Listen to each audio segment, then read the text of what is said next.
Bom, a curva epidêmica, no mês de abril, ela se manteve com um certo grau de estabilidade, com pouco número de casos, com baixo número de casos, principalmente em função do isolamento social, que foi precoce, e aí ele produz um efeito bastante positivo.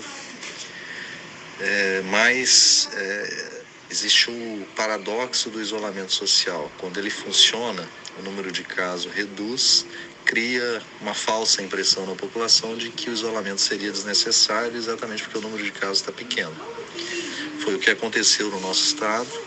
No final de abril, já se iniciou um processo de relaxamento e aí a curva entrou numa aceleração franca ao longo de todo o mês de maio, todo o mês de junho,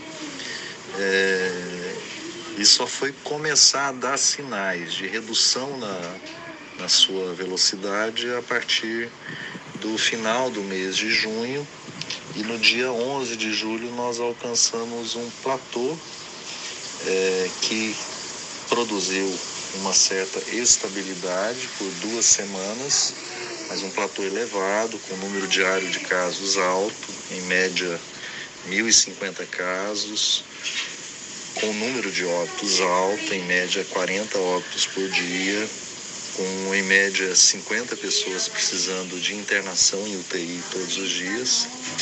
E após o dia 25 de julho, a curva subiu novamente e alcançou um outro platô de, em média, 1.400 casos. E nós estamos nesse platô até hoje.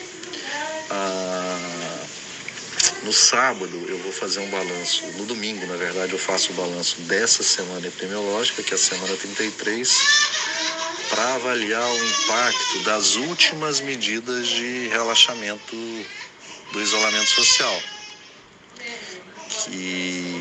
Aquele último decreto do governador que liberou geral e passou uma mensagem ruim para a população voltou a circular, voltou a aglomerar, parou de utilizar máscaras. Então nós vamos começar a captar o efeito disso nos dados desta semana epidemiológica. É provável que haja um novo aumento na velocidade de crescimento do número diário de casos.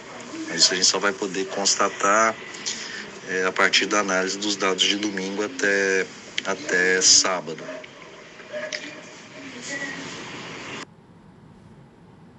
Bom, em relação ao protocolo de tratamento precoce, o que eu considero mais importante é o monitoramento precoce de pacientes com sintomas. Isso amplia a qualidade do cuidado. Os medicamentos que estão sendo utilizados, não há evidência científica ainda do efeito positivo deles, mas muitos serviços têm utilizado e a gente só vai poder medir isso com certeza com o passar do tempo e com o desenvolvimento dos estudos e com a publicação dos resultados de estudos relacionados a isso. Mas, como eu disse, o que é mais positivo é o fato de já nos sintomas iniciais, as pessoas poderem ser monitoradas, porque se há algo que já tem evidência científica, inclusive a partir do cuidado de outras patologias que produzem também síndrome respiratória aguda grave, é de, aos primeiros sinais de agravamento, introduzir determinadas medidas terapêuticas que conseguem reduzir o risco de agravamento e de produção da insuficiência respiratória. Eu estou falando da utilização de corticoides, da utilização de anticoagulantes, numa fase intermediária de evolução da doença, quando surgem os primeiros sinais de agravamento.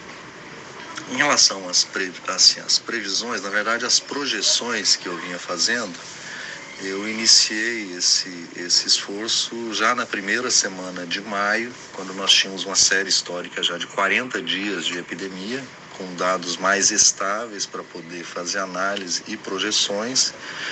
Venho fazendo essas projeções semanalmente, e as projeções de futuro sempre baseadas na velocidade de crescimento no número diário de casos. De um modo geral, essas projeções foram acertadas até o início do mês de julho. A realidade ela acabou demonstrando números acima das projeções, na média 15%, 20%.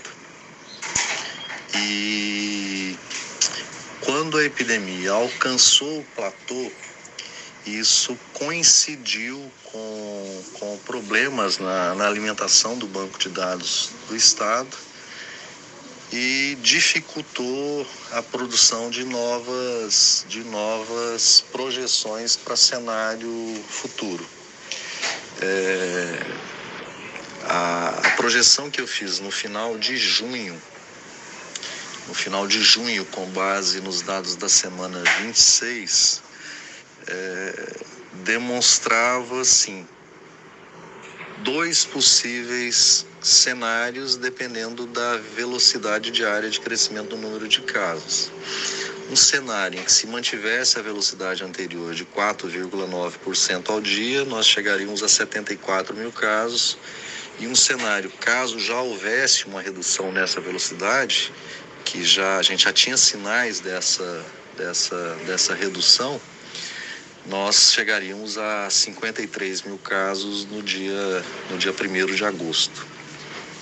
Felizmente, o cenário mais favorável foi o que acabou se concretizando, especialmente em função do alcance desse platô. É um cenário ainda grave, nós estamos muito perto de 70 mil casos, 13 dias depois do início do mês de agosto.